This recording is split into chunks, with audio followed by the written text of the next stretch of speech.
Civilizations are not destroyed overnight. They unravel slowly, thread by thread, as the standards and expectations that once bound people together give way to a subtle erosion of culture. What once distinguished public life with dignity, restraint, and mutual respect has been steadily replaced by informality, vulgarity, and lowered expectations. It is no accident that older generations dressed formally at baseball games, church, or even on airplanes.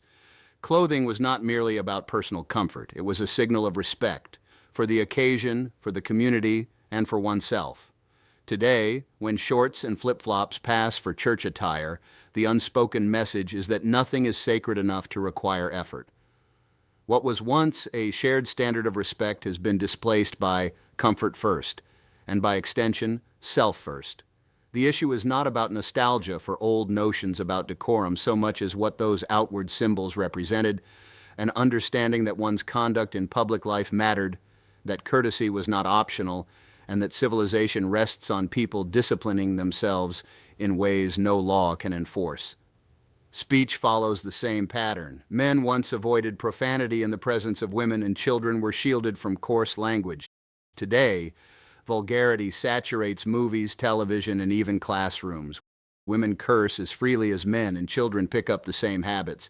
What's lost is not merely politeness, but the recognition that words matter, that speech shapes thought, and that restraint is a form of discipline. When standards of language collapse, the coarsening of thought and culture follows. Cultural standards also shaped family and community expectations. Marriage was not merely a lifestyle option, but a responsibility, one upheld despite hardship. Divorce carried stigma not to shame individuals, but to reinforce the seriousness of the commitment. Today, marriage is delayed, avoided, or dissolved casually, with children often paying the price. Where once children were taught obedience and respect for elders, they are now encouraged to express themselves freely, often without the structure or discipline needed to form character. Entertainment has likewise reflected and reinforced these changes. The motion picture code of the early 20th century, restrictive though it was, recognized that mass entertainment wielded enormous cultural influence. Today, with the breakdown of any such restraint, graphic violence and sexual vulgarity are sold as authentic art. Athletes once expected to model sportsmanship now preen and posture for cameras. What was once an arena for excellence has become yet another platform for ego. Even the little things, line cutting, blaring music in public, talking loudly on cell phones, or slowing walking across a busy street, mark a decline in everyday courtesy.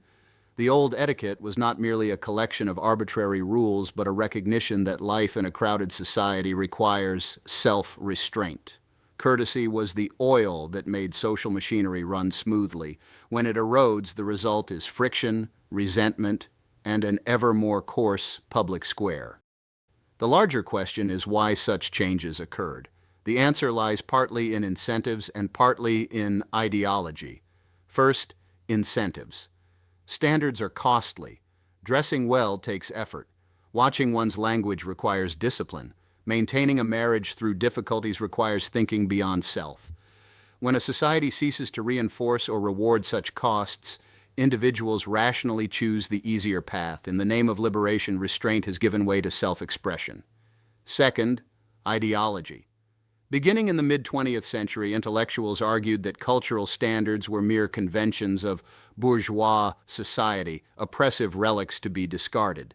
To demand respectability in dress, speech, or behavior was condemned as judgmental, yet what replaced it was not a higher ethic, but a vacuum filled by narcissism. To be sure, some benefits came with this cultural loosening. People are freer today to dress as they wish, to divorce without stigma, and to express themselves without censorship. But liberty without standards is not sustainable. Every society has rules. The question is whether they are internalized voluntarily as courtesy or enforced externally by law and punishment. The more we abandon self-discipline, the more we invite state intrusion.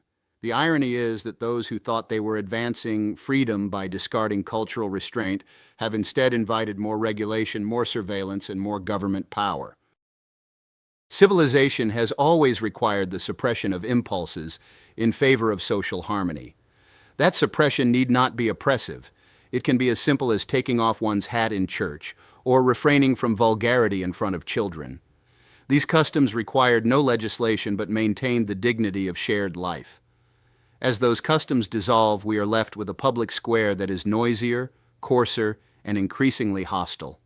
The lowering of standards does not liberate, it impoverishes. It robs people of the dignity that comes with discipline and replaces community with a clash of unrestrained egos.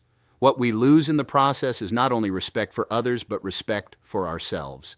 The decline of cultural standards in America is not about nostalgia, but about civilization itself.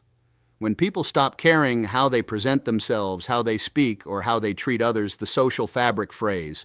Standards, far from being arbitrary rules, are the guardrails of freedom. Without them, liberty degenerates into license and civilization slides into chaos. The tragedy is not that people dress casually or curse more often, but that the habits of self-restraint once learned in small things are no longer cultivated at all.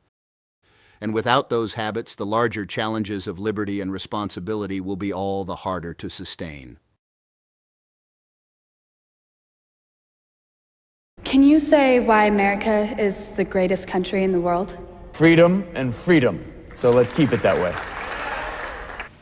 Well, I think it's time we ask ourselves if we still know the freedoms that were intended for us by the Founding Fathers.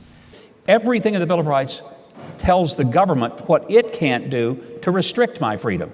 Make government more the servant and not the master of us all. In this free nation, we do not choose to be ruled.